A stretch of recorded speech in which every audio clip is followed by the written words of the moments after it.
Parler des déterminants de la santé, où on lit de plus en plus les déterminants sociaux de la santé. Je vais expliquer un petit peu d'où vient l'idée, l'expression des déterminants sociaux.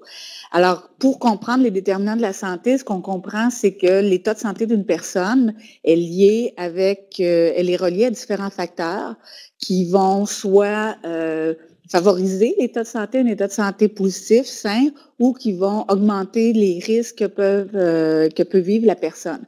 Alors, la notion de déterminant de la santé s'est apparue dans les années 70, plus particulièrement dans un document qui a été publié en 1974 sous le nom du ministre de la Santé canadien à l'époque, Marc Lalonde.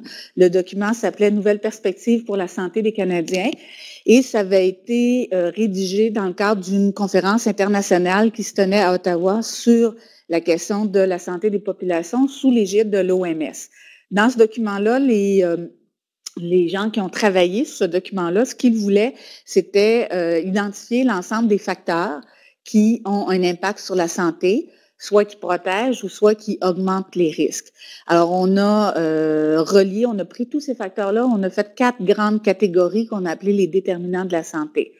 Aujourd'hui, et ça, c'est devenu, là, ça a été accepté par l'ensemble des gouvernements de l'Organisation mondiale de la santé. C'est devenu une référence internationale, ce document-là, publié ici au Canada. Depuis ce temps-là, on aborde la question des déterminants. Ils sont les 4 grandes catégories, c'est ce que je vais présenter, mais aujourd'hui, on a tendance beaucoup à les présenter dans des schémas. Éventuellement, vous allez le voir, le schéma des déterminants de la santé, on les présente tous reliés ensemble dans le cadre de ce schéma-là. On n'en fait plus, là, plus de manière aussi séparée que ce l'était à l'époque. Alors, dans les déterminants de la santé, un des déterminants importants, c'est la biologie humaine. Alors, dans la biologie humaine, ce que ça inclut, c'est l'ensemble de la constitution systémique, organique, l'ensemble de ce qui nous constitue comme être humain. On est un ensemble biologique, les êtres humains. Et notre patrimoine génétique comme espèce humaine et donc, ce qui nous caractérise. Les 2 principaux éléments qu'on retrouve quand on parle de la biologie humaine, les 2 facteurs les plus importants sont l'âge et le sexe biologique. L'âge, parce que l'âge, c'est le principal facteur de risque pour toutes les maladies chroniques, le cancer, les maladies cardiaques, etc. À partir de 50 ans, plus on augmente en âge, plus on augmente notre risque de subir ces problèmes de santé-là. Et aussi entre 0 et 1 an. De la naissance jusqu'à 1 an, c'est là qu'il y a le plus de mortalité infantile. C'est là où on est le plus à risque de connaître des problèmes de santé qui mènent au décès. Donc, l'âge, c'est un facteur très important. Le sexe biologique est aussi un facteur important, mais on va le voir que à côté de certaines composantes hormonales ou génétiques liées au sexe biologique, le sexe, c'est-à-dire la position sociale qu'on occupe en tant qu'homme ou femme dans la société, est beaucoup plus importante encore. Sur l'espèce humaine, quoi dire? Ben, on a une durée de vie limitée. Hein? Notre espérance de vie est atteinte, là, pour les Québécois, elle monte jusqu'à 83 ans et demi environ. Et l'espèce humaine a une durée de vie limitée. Si vous posez la question, est-ce qu'on vit 200 ans, 300 ans? C'est jusqu'à où on peut se rendre. Actuellement, on admet que la personne qu'on a connue qui a vécu le plus longtemps dans le monde, c'est une dame qui s'appelle Jeanne Calment, pour laquelle on avait les données de sa naissance précise. Elle est décédée à 116 ans. Alors, autour de 115, 116 ans, on pourrait peut-être aller jusqu'à 120 ans. C'est la durée de vie limitée de l'espèce humaine actuellement. Ce qui n'est pas nécessairement ce qui pourrait changer parce que beaucoup de gens croient, on les appelle les transhumanistes, croient que si on contrôle la vieillesse, on pourrait vivre comme espèce jusqu'à 200 ans et plus. Ça, c'est la biologie humaine. L'autre déterminant, on a mis les 3 autres déterminants, on en a fait des catégories, mais ils pourraient se retrouver ensemble. Alors, l'autre déterminant, c'est celui de l'environnement. Alors, on parle de l'environnement physique, de l'environnement social, on les a mis ensemble. L'environnement physique, c'est tout ce qui est dans notre espace physique et qui peut nous protéger, mais aussi peut causer des risques. Alors, les contaminants qu'on retrouve dans l'air, les contaminants qu'on retrouve dans l'eau, les agents nuisibles. Alors, des édifices, des choses qui surviennent, les agents nuisibles, les produits qu'on consomme, la qualité de l'eau, l'environnement sonore, etc., sont des éléments qui sont reliés à l'environnement physique. Comment est aménagé cet environnement physique? Comment on s'organise, on vit dans un environnement physique précis. À côté de ça, on a l'environnement social. L'environnement social, c'est l'ensemble de tous les éléments qui font que nous, comme groupe humain, on vit d'une certaine manière dans un certain milieu physique. Alors, ça concerne la culture, ça concerne l'organisation sociale, les systèmes, les institutions politiques, économiques, les institutions, l'éducation, tout ça fait partie de l'environnement social. Donc, l'environnement physique, l'environnement social. L'autre déterminant de la santé, ce sont les habitudes de vie. Les habitudes de vie auraient pu être dans l'environnement parce que c'est relié à l'environnement, mais on en a fait un déterminant précisément. Il faut rappeler aussi que quand est née l'approche des déterminants, c'était dans un contexte où un nouveau modèle face à la santé se développait, le modèle biopsychosocial, qui est très présent. C'est le modèle théorique là, en soins infirmiers, en médecine familiale également. Et cette approche-là se voulait une approche globale de la personne. Et dans le modèle biopsychosocial, les habitudes de vie ont été mis en évidence, ont été mis au premier plan. Donc, un des déterminants, ce sont les habitudes de vie. Qu'est-ce qu'une habitude de vie? Bien, c'est un comportement. C'est un comportement individuel, c'est un comportement qu'une personne a. Donc, une action qu'elle fait, qui est observable et qui a un impact sur sa santé. C'est l'impact sur sa santé qui fait qu'on parle des comportements, des habitudes de vie liées à la santé. Les principaux qu'on a mis en évidence au premier plan, le tabagisme, l'usage de tabac, qui a un impact sur beaucoup de problèmes de santé, la consommation d'alcool, la conduite automobile, les relations sexuelles. On met aussi dans les habitudes de vie l'obésité, l'activité. L'obésité, même si ce n'est pas une habitude de vie, mais on l'a souvent traité dans le cadre des habitudes de vie. Et la sédentarité, l'activité physique, ce sont les principales habitudes de vie qui sont examinées, qui sont regardées là, dans le cadre des comportements que les individus peuvent avoir. Et finalement, il y a le système de santé. La quatrième catégorie, c'est le système de santé. Les spécialistes de la santé, leur nombre, leur formation, les connaissances qu'on a, les cliniques qu'on met sur pied, les hôpitaux. Et aujourd'hui, on parle dans ce déterminant-là, on parle aussi des médicaments parce que en 2019 là, et plus, il n'y a aucun soin, aucun traitement lié à la maladie qui ne se fait pas sans l'utilisation d'un médicament, d'une molécule. Donc, c'est intégré vraiment dans ce déterminant-là. Alors ça, c'est les 4 grandes catégories. Maintenant, de plus en plus, on parle des déterminants sociaux et on met ensemble ces catégories-là, on les traite ensemble. C'est ce qu'on voit dans le schéma qui est présenté, que vous allez voir. Et toutes les agences de santé, tant canadiennes, québécoises que sur le plan international, essaient de mettre en évidence qu'est-ce que ça prend pour être en santé quand on prend l'ensemble de ces facteurs-là. Alors, je vais vous donner un exemple. L'Agence de la santé publique du Canada, en 2013, a fait la liste de ce que ça prenait pour être en santé. Et ce qu'elle mettait au début, c'était le niveau de revenu et le statut social. Ça fait partie de l'environnement social, du déterminant de l'environnement social. Après, on parle des réseaux de soutien social. Donc, des gens, des réseaux, des relations que les gens entretiennent avec différentes personnes autour d'eux, différents milieux. L'éducation, l'alphabétisme. L'alphabétisme revient beaucoup au niveau de la santé internationale comme étant un déterminant majeur de l'état de santé d'une population. L'emploi, les conditions de travail.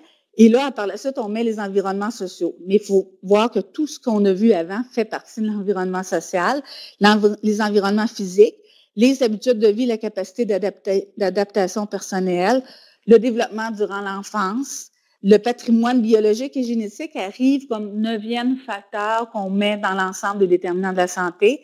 Les services de santé arrivent en 10e et après, on met le sexe en tant que genre et la culture.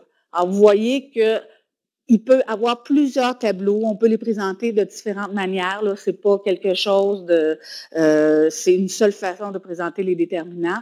Mais ce on veut mettre en évidence, c'est que tous ces déterminants-là, tous ces facteurs sont interreliés entre eux, ont des relations réciproques. Quand on intervient sur un facteur comme l'alphabétisme, quand on intervient sur un facteur comme le revenu ou le statut social des personnes, bien, on a un effet sur la santé, soit d'un individu, soit d'un groupe ou d'une population plus largement. Et on a montré, si on se posait la question, quel est le facteur le plus important? Quel est le déterminant le plus important? Est-ce que c'est la biologie humaine?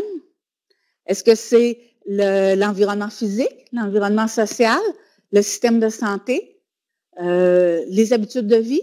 Dans le domaine de la santé, on met beaucoup l'accent sur les habitudes de vie. Aujourd'hui, on sait que tous ces facteurs-là sont importants, mais aujourd'hui, on reconnaît que l'environnement social, c'est le facteur le plus déterminant. Qu'une guerre civile éclate quelque part, qu'on améliore l'alphabétisation des femmes, par exemple, qu'on améliore le statut social des hommes et des femmes dans certaines régions du monde, qu'on prenne des décisions politiques, économiques, tout ça a un impact sur la santé et c'est ça qui arrive en premier lieu. Bien sûr, ça prend des soins médicaux, ça prend l'accès à des médicaments et ça, on peut le faire, mais souvent, la manière dont on vit dans nos sociétés, notre culture, les nouvelles technologies ont des impacts majeurs, même si on a accès à ces services-là, ces services de santé. La biologie humaine, c'est le déterminant sur lequel on peut le moins agir. De temps en temps, individuellement, on va faire une opération de chirurgie auprès d'un enfant, auprès d'une personne pour modifier, pour améliorer la problématique que la personne peut vivre, mais au niveau de l'ensemble d'une population, la biologie humaine, à moins qu'on devienne tous des transhumanistes, à moins qu'on devienne des robots, pour l'instant, c'est le déterminant sur lequel on a le moins de prise, sur lequel on peut le moins agir. Donc, les gouvernements, tant au niveau global, l'ensemble de la société, qu'au niveau des sociétés plus restreintes, les municipalités, les quartiers, bien, c'est dans notre environnement physique et social qu'on peut agir et qu'on peut avoir un impact sur la santé. Bien, un exemple que je peux donner ici au Cégep Garneau, là, on va développer, on a favorisé la mobilité active, les vélos, prendre l'autobus, se déplacer à pied. On va avoir des jardins communautaires, mais ce sont toutes des actions dans l'environnement physique et social dont on a des données, on sait que ça améliore la santé de la population. Qu'est-ce que je voulais dire aussi? Souvent, on se pose la question, pour terminer, là, souvent, on se pose... je vais revenir juste le déterminant sur lequel on a le plus de contrôle, par exemple, c'est nos habitudes de vie. Mais nos habitudes de vie, nos comportements s'inscrivent dans notre contexte social et culturel. Je peux dire, oui, je voudrais manger des fruits et des légumes comme collation, mais si à mon cégep, on ne me propose que du chocolat ou d'autres, des calories vides, bien, j'ai pas un environnement qui favorise une bonne habitude de vie. Alors, il y a, oui, un certain contrôle des personnes sur leurs habitudes, leurs comportements, mais c'est limité dans le cadre d'un environnement social plus large. Pour terminer, souvent, on s'interroge sur qu'est-ce qui est plus important, les gènes. On est tous des êtres biologiques, on est composé on connaît maintenant l'ADN de l'espèce humaine, on est composé de gènes, d'hormones, de toutes sortes de choses, donc on a une biologie, puis elle doit être présente et saine pour vivre. Mais au niveau de notre santé, est-ce que c'est ça est-ce qu'on est contrôlé par notre génétique et on ne peut rien faire? Alors, il y a une nouvelle approche aujourd'hui qui s'appelle l'épigénétique et qui montre que nos gènes, même si on les reçoit au départ de nos parents, ils nous transmettent tout un bagage génétique, vont s'actualiser, vont s'exprimer en maladie ou en santé dans le cadre d'un environnement social. Et un bon environnement social, avec aussi des bons comportements, des bonnes habitudes de vie, peut modifier l'expression de nos gènes. Donc, c'est pas coulé dans le béton qu'on nous transmet à travers les gènes des maladies qu'on peut rien faire pour les modifier. Alors, il y a plusieurs recherches maintenant qui se font sur l'épigénétique et qui se font sur la complémentarité, si vous voulez, ou la relation intime qu'on vit, qu'on maintient entre le bagage biologique, génétique et l'environnement. Un exemple qu'on peut donner de la relation du rapport santé-maladie et l'environnement social, l'environnement physique, ce sont les taux de suicide dans le monde. On met beaucoup l'accent aujourd'hui pour... Il y a tout un volet d'intervention qui se fait auprès des individus par les psychologues, les psychiatres pour diminuer les taux de suicide. On considère le suicide comme faisant partie des maladies mentales. Mais ce qu'on sait du point de vue sociologique, c'est qu'il y a des courbes de taux de suicide qui changent, qui se modifient dans le temps et dans l'espace. Alors récemment, il y avait une publication qui était faite par des chercheurs pour montrer que depuis 2000, le taux de suicide dans le monde global a diminué de 29 %. Comment expliquer cette tendance-là? Alors qu'on parle beaucoup de suicide, mais on pense peut-être que ça va en augmentant. Alors, ils ont mis 3 groupes de gens qui avaient contribué à monter les taux de suicide, qui étaient les plus affectés. Ils ont montré comment ça a diminué. D'abord, le suicide, en général, c'est plus d'hommes qui commettent de suicide que de femmes, mais il y a un groupe de femmes qui étaient les plus nombreuses, c'était les jeunes femmes mariées en Inde et en Chine, qui vivaient dans des milieux ruraux, qui, lorsqu'elles vivaient des conditions de vie difficiles, elles pouvaient être maltraitées par leur belle famille, etc. Elles étaient désespérées. Le geste de suicide, elles mettaient fin à leur jour, c'est une manière d'exprimer comment elles étaient. Elles vivaient dans des conditions très difficiles, appauvries, maltraitées, violentées, etc. Et la manière dont elles mettaient fin à leur jour, c'était en ingérant des pesticides, parce qu'en milieu rural, c'est ce qu'on utilisait.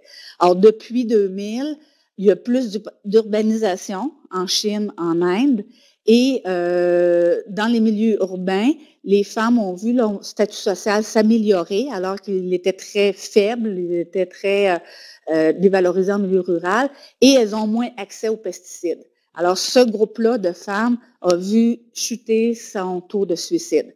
Un deuxième groupe qui était très touché, c'était les hommes en Russie à la suite de la fin du régime soviétique, de l'Union soviétique. Il y a eu une augmentation de la consommation d'alcool et de taux de suicide chez les hommes. Mais depuis 2000, il y a plusieurs politiques en Russie qui ont été mises de l'avant pour restreindre, pour prévenir la consommation d'alcool et restreindre l'accès aux armes à feu. Et on a vu les taux de suicide chuter de manière importante.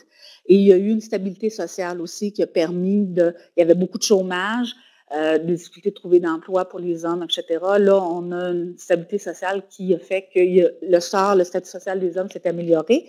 Et le troisième groupe qui est très affecté, même encore aujourd'hui, en 2019, il y a plus de suicides chez les personnes âgées que chez les jeunes de manière générale. Et là, il y a à travers le monde, mais là, on a vu la pauvreté chez les personnes âgées diminuer de manière importante et ça explique, entre autres, pourquoi il y a moins de suicides dans ce groupe-là. Alors, les trois mis ensemble, on fait ces trois groupes de personnes-là, voyant leurs conditions sociales et culturelles s'améliorer, leur statut social, ça a contribué à diminuer, à faire chuter les suicides à travers le monde. Et dans le groupe d'experts qui a travaillé là-dessus montrait aussi que les politiques publiques, donc c'est toujours dans l'environnement social, les politiques publiques où on contrôle l'accès aux moyens de mettre fin à ces jours, où on fait des campagnes de prévention contre l'alcool, où on fait des campagnes là, pour diminuer la violence familiale, par exemple. Toutes ces politiques-là ont un impact sur les taux de suicide. En terminant, aux États-Unis, dans tous les pays à travers le monde, les taux de suicide ont diminué, sauf aux États-Unis, ils ont augmenté. Et les experts pensent que s'il y avait des lois qui contrôlaient davantage l'accès aux armes à feu aux États-Unis, les taux de suicide diminueraient, Ils sont en voie de dépasser les taux qu'on retrouve actuellement dans différents autres pays qui ont vu leur taux chuter. Alors, c'est comme un message envoyé et on a des données qui montrent que selon les États, s'il y a plus d'accès à des armes à feu ou d'autres États où on contrôle un peu plus, on va avoir des taux de suicide plus élevés. Alors, c'est un exemple de l'interaction entre être en santé, parce que mourir par cause de suicide, bien, mourir, ce n'est plus être en santé, on n'est plus là. Alors, c'est l'exemple avec des liens avec l'environnement.